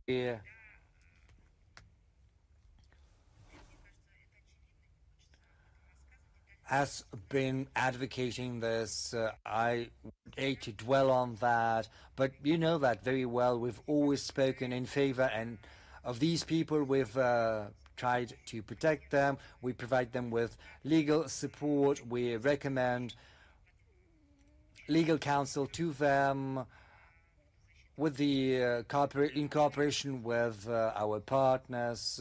We try to help them protect their rights in international platforms. We draw the attention of the international community to these cases, and those who believe it is no longer possible to them to stay abroad, especially in Western Europe, they always have the chance of getting back to their historic motherland and get the assistance. There is the legal foundation that has been created specifically for these purposes. The ministry does not operate a separate program that would be aimed at attracting the highly qualified specialists only from the Western countries, but on December the 2nd, 2025, the President of Russia signed Decree number 883 on the support of relocation to Russia of foreign citizens and citizens without citizenship if they represent a particular interest to Russia and on their legal standing in Russia. This document has entered into force on April the 15th, 2026, and it seeks to facilitate the relocation of highly qualified specialists to Russia. These are people who can get assistance if they have a highly sought-for profession, they have achievements in sport, creative industries, manufacturing, education. And now this document has been up and running. Besides that, we have special mechanisms for creating favorable conditions for the relocation of the foreigners, and hence we have the relevant document of the 19th of August 2024, order number 702 on providing humanitarian assistance to people sharing traditional Russian spiritual and moral values. This decree provides for providing to foreign citizens or persons without citizenship from countries that are included in the list of foreign countries that implement the policy that impose destructive neoliberal ideology that are at odds with traditional Russian spiritual values, providing them with entry visas up to 3 months to come to Russia. And there is the relevant decree of the Russian government of the 17th of September 2024 to facilitate the presidential decree to streamline and to enhance assistance measures to relocated citizens. We continue the work of the headquarters to implement the decree of the Russian president of the 18th of October 2024. The office has developed and adopted the relevant action plan, and the responsible agencies and interested organizations are implementing it. There is the relevant leaflet for those who are coming to Russia. It describes all the stages that need to be undertaken in order to come to Russia. It also has the information regarding the geography of our country and cultural diversity. We'll provide the relevant links. We are ensuring information assistance to implementing a package of measures that seeks to help citizens with their relocation to Russia. And we make use of the whole tool set of media tools, including briefings, interviews, and official statements, as well as digital diplomacy tools. Over the past 2 years, the foreign citizens show high interest to moving to Russia. The decree allowed many foreigners not only to get a second home, but also helped build an image of Russia as a country with attractive conditions for life and work, as a custodian of traditional spiritual values for those who seek asylum from aggressive imposition of this destructive narratives. There is also the state program to provide assistance to relocating compatriots to Russia, compatriots that have been living abroad. This program has been implemented since 2007, and overall 1,230,000 people have moved to Russia using this program. That is the main tool that ensures the moving and adjustment of compatriots to Russia, given social and economic interests of Russian regions. 79 regions of Russia have regional programs. They address housing issues, finding jobs, professional training. They provide legal assistance and social welfare support. In a nutshell, that's it. The topic is quite extensive, and the colleagues will provide you with all the links to the documents that I have mentioned, and we will publish it on our website. Thank you so much. Tvalsazrisi, I may be wrong in pronouncing it. Madam Zakharova, hello. Gorgia Jurashvili from Georgia. At the outset, I would like to thank you for this opportunity to be part of your briefings, and thank you for this chance to ask a question. You are always welcome. Thank you. I would like to say that that is no exception for anyone. This is a chance for all journalists from all countries that have the relevant document that they are journalists, even those who are not accredited to the Foreign Ministry. They have a chance to participate in our briefings. Thank you. Prime Minister of Georgia, Mr. Kobahidze, accused the OSCE and European institutions of attempt to forcefully take power in the country, to seize it by force. And does the Foreign Ministry agree with such an assessment? Can we say that the OSCE has turned into from a tool of security to a tool of political pressure? I believe that the words of the Prime Minister of Georgia do not need our confirmation. We're talking about a leader of a sovereign state that knows his country, that loves his country, and that represents its people. That's one thing. Secondly, if we talk about international relations and the agenda that has to do with sovereignty, independence, non-interference into domestic affairs, modern Georgia is the example of unscrupulous, unprecedented interference into the affairs of a sovereign state. Tbilisis' aspiration to stick to an independent and nationally guided policy guided by the interests of its own people, that is multi-ethnic, and this is perceived by the West as a challenge and as something that irritates the West. And it irritates it in such a way that they could use any leverage to oust the unfavored authorities simply because they serve the interest of their own people, because it thinks about its own people, it knows the history of its people, and it is building its policy guided by that, and not guided by the people who have nothing to do with the history of Georgia and its people. By the looks of it, the statements by Prime Minister of Georgia that you are talking about have to do with the adoption of the Hague Declaration at the annual session of the OSCE Parliamentary Assembly. It includes a number of resolutions, and I'm sorry to quote that, but it has to do with undemocratic election in Georgia. And the same declaration has a resolution on Ukraine condemning Russian aggression, as they put it. What is that? Well, this is just something that they came up with. This is the destructive attempts by the OSCE Parliamentary Assembly that come as no surprise to us. The OSCE Parliamentary Assembly have opted for the destructive actions for a long time. They refuse an interparliamentary dialogue and cooperation between the OSCE member states.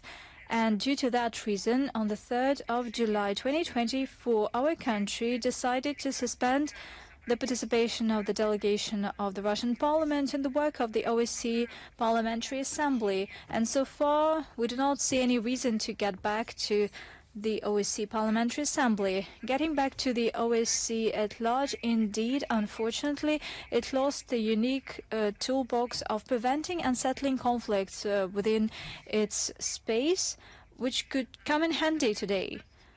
At the same time, a number of states use the OSCE venue to criticize and chastise not only Russia but also other states by using the so-called Moscow mechanism, which is outdated, non-consensus tool of the OSCE to monitor commitments undertaken by member states. Or when it comes to Georgia, such mechanism was launched on the 29th of January this year under the pretext of, and I quote, degrading, and we put it in quotes, in brackets, the degrading situation in human rights and unfulfilled commitments in human dimension, end of quote. I would say one thing: if this had any relation with human rights, these people would be bothered about the perishing and the killing of children in Starobelsk, for instance. We would see some kind of press statement from them, or at least a tiny declaration on their behalf, something, just some kind of an announcement in social networks. But no, this was a deliberate killing of children in a campus, in a college, and it provokes no emotion. But we're talking about a flagrant violation of human rights. And in this case, what can we talk about that? What can we talk about in this case? And when it comes to Russia, they launched this mechanism since 2022, and they did it 8 times. They did it 3 times against Belarus in 2011, 2020, and 2023. Have they instituted this mechanism against somebody else? I have cited you examples when such mechanism could have been invoked, but no. For us, these conclusions of the Moscow mechanisms are legally null and void. Thank you. Thank you. Let's move on. Ukraine.ru. Are you here with us? Hello, Madam Zakharova. Thank you for this opportunity to ask a question. Today we talked a lot about escalation by the EU. How would you comment on the statement by UN Secretary General Antonio Guterres? He once again strongly condemned Russian strikes in Ukraine. And that is happening against the backdrop of unceasing Ukrainian attacks against Russian civilians and civil infrastructure. Well, he decisively condemned of alleged Russian strikes on Ukraine, but I probably think that he talks about strikes against civilians, and this shows double standards by the UN Secretariat that is led by this Portugal citizen. If the Secretary General is concerned about this dangerous trend to escalation and a growing number of civilian casualties, or where's the condemnation of strikes by the Ukrainian armed forces? For instance, strike against the college in Starobelsk. Where's the condemnation of a terrorist attack against a bus that carried Belarus children in the Bryansk region, or an attack of the residential house in Yegoriyevsk where a 6-month-old infant died? Where's the response on the data that was sent to the UN Secretariat regarding attacks of the Kiev regime against civilians in the DPR, LPR, Belgorod, Kursk and other regions? Where is it all? Has he said anything at all about that? Shame on him.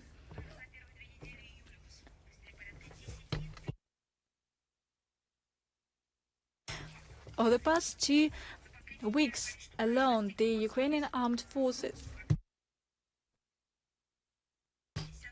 issued 10,000 strikes on civilian facilities that affected over 600 persons, including 23 children. Ukrainian drones daily hunt on civilians. They strike medical facilities. They strike passenger trains, and they strike medical workers. However, the Secretariat make it seem that it doesn't know about these facts, or it simply mumbles that it stands for everything good and against everything bad. But when they have to support something bad, they find words to do that. That is a shameful position that shatters the UN credibility even more. It has already been undermined due to the words of Guterres and the likes. The strikes of the Russian armed forces against the military infrastructure of Ukraine, that is a response following the terrorist attacks of the Kiev regime against our country. As President Putin has stated, our response will be proportionate and the enemy will always feel it. Thank you. Vesnik Kavkaza, are you here with us? Hello. Madam Zakharova, I have the following question. One of the initiators of the 3+3 platform, President Aliyev, at the Shushan Media Forum, stated that the forum should deal with the problems of the whole region, not just Azerbaijan and Armenia. It should develop multilateral cooperation with clear agenda. From the Russian viewpoint, what is the agenda for the 3+3 platform? Let me remind you that it encompasses Azerbaijan, Armenia, Georgia, Russia, Iran and Turkey. It was established in 2021 to address the regional issues by the states of the region and close neighbors. They are the ones who are interested in peace and security in South Caucasus. The agenda of the platform was developed during the three meetings of foreign ministries in Moscow in 2021, in Tehran in 2023, and Istanbul in 2024, and it is universal in nature. We're talking about interaction, broad range of multilateral cooperation issues, including transport, energy, culture, combating new threats and challenges, and bilateral issues are not to be discussed within this platform. Well, this format has a different agenda. We expect that Baku and Yerevan will agree on the sequencing of the next meetings of foreign ministers. Let me remind you that there was the relevant agreement following the Istanbul session at the first expert session of the 3+3 platform, which took place on the 5th of June on the sidelines of the St. Petersburg International Economic Forum in 2026. The participants actively spoke in favor on focusing on specific win-win economic projects without politicization, and we fully share such an approach. If you have no further questions, Embassy is live. Are you here with us? Hello, Madam Zakharova. Dear colleagues, Embassy is live. What is Russia's take on the establishment of a European coalition on missile defense? Is it a defensive initiative, or is it a factor that could change the military and political balance in Europe? On the one hand, the initiative to establish the so-called Europro is not something new. At the same time, despite the mottos of some kind of European strategic autonomy, including the Germany-sponsored project Celestial Shield, in one way or another they become part of the integrated NATO ABM system, which is basically the segment of the global US missile defense system. We have repeatedly mentioned that this initiative has destabilizing repercussions. Suffice it to remind you that we are not talking about purely defensive steps, because building anti-missile entities are considered by the US and its allies as a paramount element to get the dominant military and strategic preemptive role over any enemy, including Russia, as they put it. On the other hand, something new is the attempt by Western NATO countries to engage Ukraine into their missile defense project, and we believe that that is another step to drag the Kiev regime into an all-NATO military paradigm and to the relevant entities of the North Atlantic Alliance. I believe that there should be no further comments on our side. NATO tries to devour Ukraine in a geostrategic way, and this was one of the root causes of the current crisis and the special military operation conducted by Russia. Any attempts to formally, or as they sometimes say, informally dragging Kiev into the interaction models to the military bloc that is enemy to Russia, these attempts are unacceptable and they will be repelled by our country. Thank you. Russian vector? Do you have Russian vector with us? Good evening, Madam Zakharova, Russian vector, Tatiana Plotnikova. The German ambassador was told by the foreign ministry that Berlin had participated in the terrorist attacks of Kiev against civilian infrastructure in Russia. He was told that it was inadmissible that Germany should keep supporting the Kiev regime. The US is all too supplying the Kiev regime with intelligence, weaponry, and communications. So how can the Foreign Ministry of Russia express its protest to the US now that there is no American ambassador in Russia? But, you know, the embassy is still there. Moreover, we've got contacts at the highest level, and there are contacts between the embassy here and our Russian embassy with the State Department in Washington. I think this question is somewhat far-fetched. There is a great number of different forms of channeling our protest and expressing our concern, and it's not centered around the ambassador. And, you know, there are different reasons for ambassador not being there. He can be revoked, he can be on holiday, sometimes he's not yet appointed, but is always a chargé d'affaires. So I do not quite understand why the need to formulate this question at all. But Washington knows our position very well, and he supplies of weapons to the Kiev regime, unfortunately turned the supplier into an accomplice in terrorist activities. Unfortunately, that is the case right now. So this is not just an involvement in the conflict, which is something we spoke about from the very beginning. This is also direct support of terrorist activities. Thank you. Do we have the voice of Motherland with us? Yes. Good afternoon, Madam Zakharova. We've got one question. You've spoken about the Strait of Hormuz today, but we would like to clarify the fees, the tariffs that the U.S. wants to levy. Will it apply to the Russian merchant fleet, and how do we ensure the security of our vessels?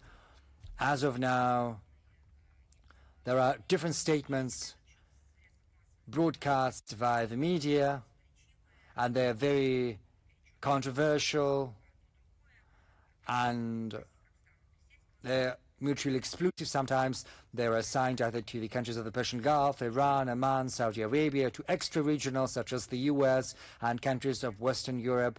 Some of them include the demand for free of charge transit, the establishment of a fund which will levy the tolls for search and rescue, for ensuring the safety of navigation, and there are different cross-references. So right now I would be loath to give my assessment to the veracity and accuracy of these statements, because they are all very controversial and they contradict one another. We believe the imposition of tariffs on transit through international water thoroughfares would contravene international law of the sea. And as far as our merchant fleet is concerned, this is our priority, and we are in contact with the relevant authorities in the relevant organizations on this matter. Thank you. If there are no more questions, then I would like to bid you goodbye. Until next time we meet in our briefing, I'd like to wish all of you all the best. And we would like to remind you that we swiftly give response to your questions. We provide comments on an everyday basis, sometimes 24/7. So all the best to you.